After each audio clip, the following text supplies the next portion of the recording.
अब हम वर्षा ऋतुचर्या, आयुर्वेद के अनुसार वर्षा ऋतु में हमारी जीवन शैली, आहार विहार कैसा होना चाहिए, इस पर विचार करेंगे। देखिए, सिद्धांत पक्ष पहले हम रखेंगे, जिससे कि आपको हमने ये काम करना है, ये नहीं करना, ये जब समझाते हैं तो आपको आसानी से बात समझ में आ जाएगी। नहीं तो लोग परंपरा से कुछ भी कर रहे हैं, देखो देख कुछ कर रहे हैं, अपनी मर्जी से कुछ कर रहे हैं, तो उनको क्या लगता है, क्या फ़र्क पड़ता है इससे, ऐसे तो सब कर रहे हैं। सब कर रहे हैं इसलिए भी अच्छा नहीं है,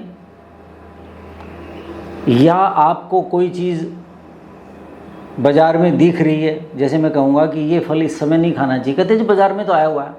मैंने कहा भाई, बाज़ार का सिद्धांत से क्या संबंध है, और वो फल है यहाँ से 1000 किलोमीटर का, 2000 किलोमीटर का, 4000 किलोमीटर दूर से आया हुआ, यहाँ से उसका क्या संबंध है।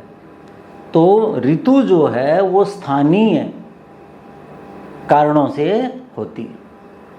तो देखिए, रामायण से बात मैं आरंभ करता हूँ। माल्यवान पर्वत पर बैठे हुए हैं श्री राम और लक्ष्मण। जब सीता उद्योग की प्रतीक्षा कर रहे थे कि भाई वर्षा ऋतु के बाद सीता अन्वेषण का कार्य आरंभ किया जाना चाहिए, वर्षा ऋतु में कष्ट होगा, तो वहाँ वर्षा ऋतु का वर्णन कर रहे हैं श्री राम। इसमें कुछ बातें हैं, वो आयुर्वेद के सिद्धांतों से मिलाएं, फिर आगे देखिएगा कैसे होगा। वसन माल्यवतः पृष्ठे रामो लक्ष्मणम अब्रवीत। माल्यवान पर्वत की पृष्ठे, पीठ भाग यानी उसके ऊपर बैठे हुए जो राम थे, लक्ष्मण से बोले, अयम से काल है संप्राप्त, ये वो समय आ गया है, समयो अद्य जलागम, जिसमें जल आगमन का समय होता है। तो वर्षा ऋतु क्या है, जल आगमन का समय है, ठीक है। 9 मास धृतम गर्भम। अब ये वर्षा ऋतु जो है, इसमें ये जो जल है आ रहा है, ये है क्या, कवि कितनी बढ़िया तरीके से, और हम मानव हैं तो मानव को समझाने के लिए मानव का ही सृष्टि प्रक्रिया का उदाहरण देते हैं। 9 मास धृतम गर्भम भास्कर से गभिस्तिवी पीत्वा रसम समुद्राणाम द्यौ प्रसूते रसायनम। द्युलोक, हमारे यहाँ शास्त्रों में, साहित्य में द्युलोक का वर्णन है कि द्युलोक जो है वो वर्षा करता है। यज्ञ में आता ना, यज्ञात, यज्ञ से वर्षा होती है। द्युलोक जो है वो पुष्ट होता है और फिर उससे वो वृष्टि करता है। तो यहाँ कहा कि द्यौ प्रसूते रसायनम, कहते हैं ये जल गिर रहा है, ऐसा नहीं है, इसको जल नहीं मानो लक्ष्मण।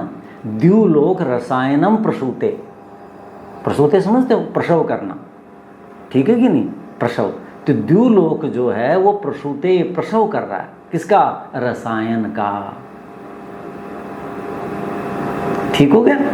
कैसे, कहते 9 मास धृतम गर्भम, द्युलोक ने 9 महीने तक गर्भ को धारण किया। किससे धारण किया द्युलोक ने गर्भ को, भास्कर से गभस्तिवी, भास्कर सूर्य की गभस्थी किरणों से द्युलोक ने गर्भ धारण किया और उसको 9 महीने तक उसको पोषण दिया। वो अब प्रसव हो रहा है। जिस गर्भ को सूर्य की किरणों ने, बोलो, धारण कराया, किसको कराया, द्युलोक रूपी माता को। वो द्युलोक रूपी माता अब क्या कर रही है संसार के लिए, जल रसायन के रूप में जल की वर्षा कर रही है। ये जल नहीं, ये रसायन है। देखिए, आप याद करो, पिछले व्याख्यानों में मैंने बताया था कि आदान काल और विसर्ग काल, वर्ष के 2 भाग हैं। जब सूर्य उत्तरायण होता है तो वो आदान काल है, धीरे धीरे धीरे धीरे धीरे पृथ्वी के ऊपर जितने प्राणी हैं उसके सौम्य अंश को, जगतः सारम, जगत के सार को ग्रीष्म ऋतु तो पी लेती है, ऐसा बताया था। वो आदान काल था। अब ये विसर्ग काल आरंभ हो गया। अब सूर्य कर्क राशि में गया ना, 21 को सवेरे 4 बजे या 2:45-4 बजे के करीब प्रातः काल जब हम उठते हैं उस समय सूर्य कर्क राशि में आ गया। तो ये दक्षिणायन हो गया। ये क्या है? विसर्ग काल कहलाता है। क्या कहलाता है? विसर्ग काल। ज्योतिष के अनुसार दक्षिणायन, आयुर्वेद के अनुसार विसर्ग काल। विसर्ग मानी छोड़ना। अब ये वही हो रहा है ना। तो उत्तरी गोलार्ध के जो लोग हैं, भारत के जो लोग हैं, उनके लिए क्या है? ये भारतीय उपमहाद्वीप कह लीजिए, उनके लिए ये विसर्ग काल है। सूर्य दक्षिणायन हो गया। ये 3 ऋतुएं, वर्षा ऋतु, शरद ऋतु और हेमंत, 21 दिसंबर की रात को सूर्य उत्तरायण हो जाएगा। फिर यानी ये 6 महीने, 3 ऋतुएं, ये विसर्ग काल है। विसर्ग का मतलब छोड़ना। पहले समय में सूर्य क्या कर रहा था? सौम्य अंश को, जलीय अंश को, तरलता को, हमारे शरीरों के सार भाग को उसने सुखाया। देखो कितना बुरा हाल हो गया था अभी। तो वहाँ क्या था? शिशिर में थोड़ा क्षरण होता है, उसके बाद वसंत ऋतु में थोड़ा और बढ़ जाता है क्षरण, मध्य बल हो जाता है, और ग्रीष्म ऋतु में कितनी क्षीणता आ गई थी, लोग मर गए थे। और ग्रीष्म ऋतु भी बोलो मई और जून, आखिरी भाग जो था उस समय, आज इतने मर गए, आज इतने मर गए। लू क्या है? सूर्य है, सूर्य का ताप है, उसने शरीर के सार को खींच लिया था। अब ये विसर्ग मानी छोड़ना। इसलिए राम कह रहे हैं, राम ज्योतिष के भी विद्वान थे, राम आयुर्वेद के भी विद्वान थे। वो आयुर्वेद की दृष्टि से कह रहे हैं और काव्यमयी भाषा में बोल रहे हैं कि देव प्रसूते रसायनम, लक्ष्मण ये द्युलोक रसायन का प्रसव कर रहा है। जो प्रसव होता है बोलो, वो आने वाला जो संसार है, सृष्टि है, उसके लिए कल्याण करता है। हमारे घरों में संतानें आती हैं तो कुल का भविष्य उज्जवल हो जाता है कि अब ये परिवार को संभाल लेंगे। घर में पशु आदि रखते हैं दूध के लिए, प्रसव होते हैं, सब खुशी होते हैं। क्यों? अब हमें दूध मिलेगा, लाभ होगा। तो ऐसे ही प्रसव का मतलब क्या हुआ कि जो नया सृजन हुआ है, नई सृष्टि हुई है, वो कल्याणकारी होगी। तो द्युलोक ने सृजन किया, सृष्टि की, किसकी की? रसायन की। रसायन क्या है? ये वर्षा, ये जल। और इससे देखो विसर्ग काल, इससे सब जो, अब देखो कितना आनंद। हमने इतने दिन से रिकॉर्डिंग क्यों नहीं करी कि भाई गर्मी है, लू है, आप आओगे तंग हो जाओगे, हम भी तंग हो जाएंगे। अब थोड़ा सा ये प्रभाव हो गया, पूरी वर्षा हुई नहीं लेकिन वायु में तो नमी आ गई, तो उसी से हमारे शरीरों में कुछ ठीक हो गया। लेकिन वर्षा ऋतु में सबसे अधिक क्षीणता होगी विसर्ग काल में। आदौ अंते च दौर्बल्यम विसर्ग आदानयो नृणाम, ऐसा चरक लिखते हैं कि विसर्ग काल के आदि में दुर्बलता होती है और आदान काल के अंत में। तो आदान काल का अंत कौन था? गर्मी थी। गर्मी में भी आखिरी, ग्रीष्म ऋतु का आखिरी महीना जो अब क्या है? विसर्ग काल का पहला महीना, ठीक है। इसमें उसके बाद इससे ज़्यादा शक्ति किस में आ जाएगी? ये सबसे ज़्यादा दुर्बलता थी, उतनी थी, लेकिन थोड़ी सी वर्षा आने से दुर्बलता कम हो जाएगी। क्यों? हमारे शरीरों में आप्लावन हो जाएगा, हवाएं नमी की होंगी, घास दिखेगी, सब तरफ हरियाली दिखाई देगी। तो अब हम धीरे धीरे क्या होंगे? उस रसायन से क्या होंगे? पुष्ट होते जाएंगे। तो विसर्ग काल का आदि सबसे अधिक दुर्बलता होती, और उधर आदान काल के अंत में ठीक हो गया, क्योंकि अब सूर्य धीरे धीरे जाता जाएगा।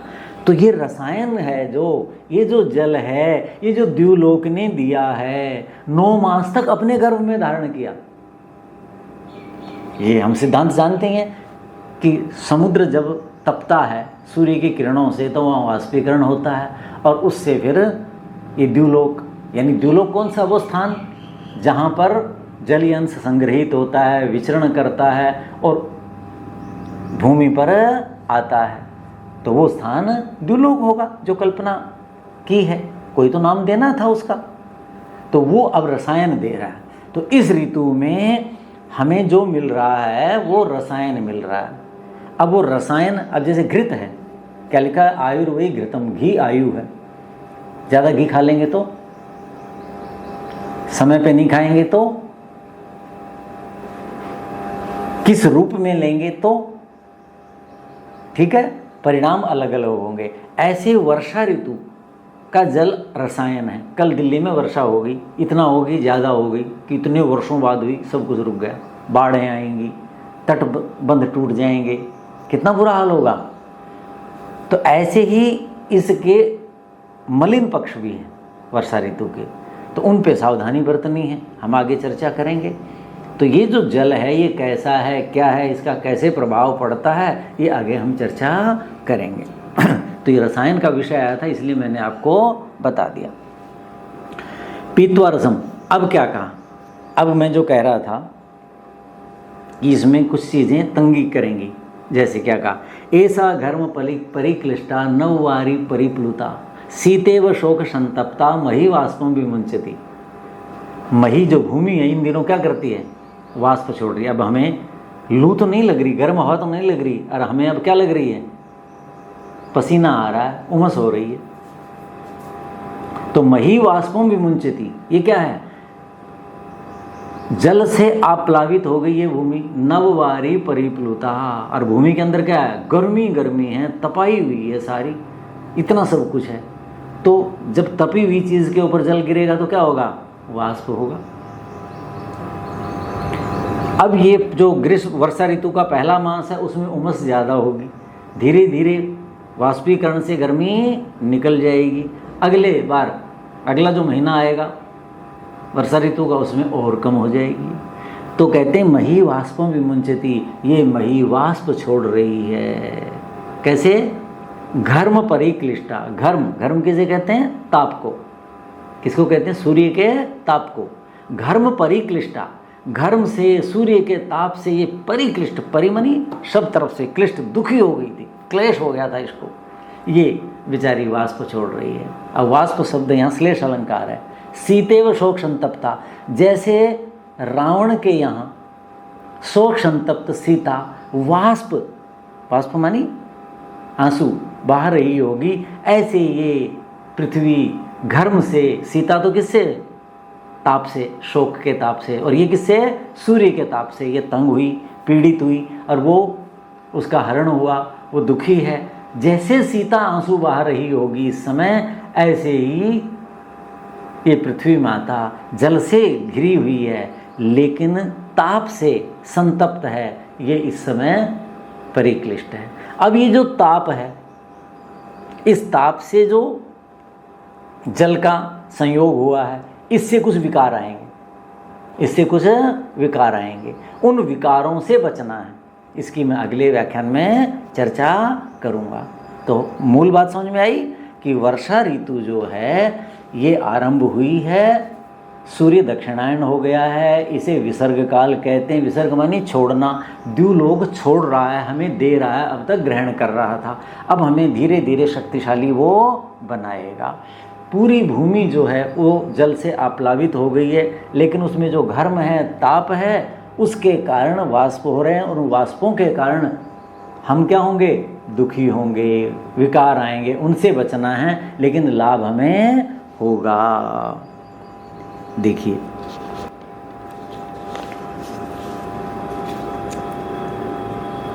अब एक सिद्धांत पक्ष और बता देता हूं मैं इसमें। इस समय क्या होगा, सोमह चंद्रमा बली होगा, दोनों उत्तरायण और दक्षिणायन 6-6 महीने के हैं ना। उत्तरायण में सूर्य बलि धीरे धीरे बलवान होता जाता है। हम मकर संक्रांति मनाते हैं ना, क्या उस दिन खूब स्नान करते हैं, लड्डू बांटते हैं, यज्ञ करते हैं, खुशी मनाते हैं। क्यों कि सूर्य उत्तरायण हो गया, अब धीरे धीरे सूर्य की शक्ति बढ़ेगी। क्यों, हम शीत के कारण बहुत दुखी थे, उसको भगा देगा। तो वो पूरा 21 जून तक बलशाली होता है। 21 जून को सबसे अधिक बलशाली था उत्तरायण, उत्तरी गोलार्ध में कौन, सूर्य।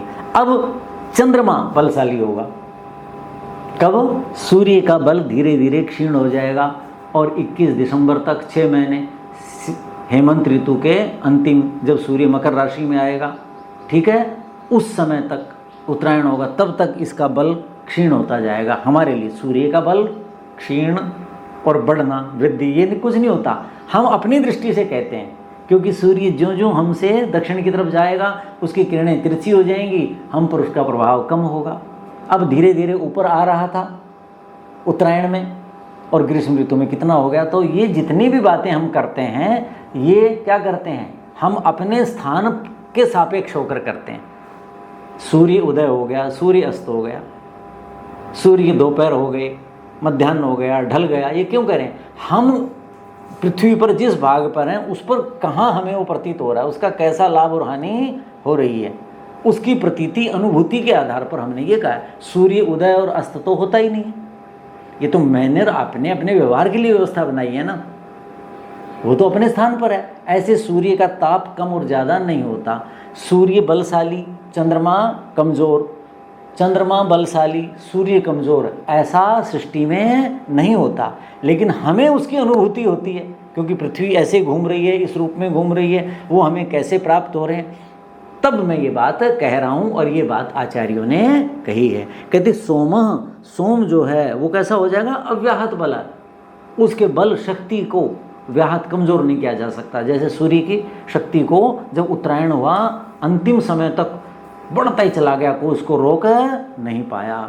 तो अब जो विसर्ग काल है उसमें चंद्रमा बलशाली होगा और चंद्रमा से शरीर का पोषण होता है, वृद्धि होती है, धातुएं पुष्ट होती हैं। तो ये जो विसर्ग काल है उसमें ऐसा होगा। और उसकी ये पहली ऋतु है वर्षा ऋतु, उसका हम कैसे लाभ उठाएंगे अगले व्याख्यानों में उसकी हम धीरे धीरे चर्चा करेंगे। ओम शांति शांति शांति। ओम।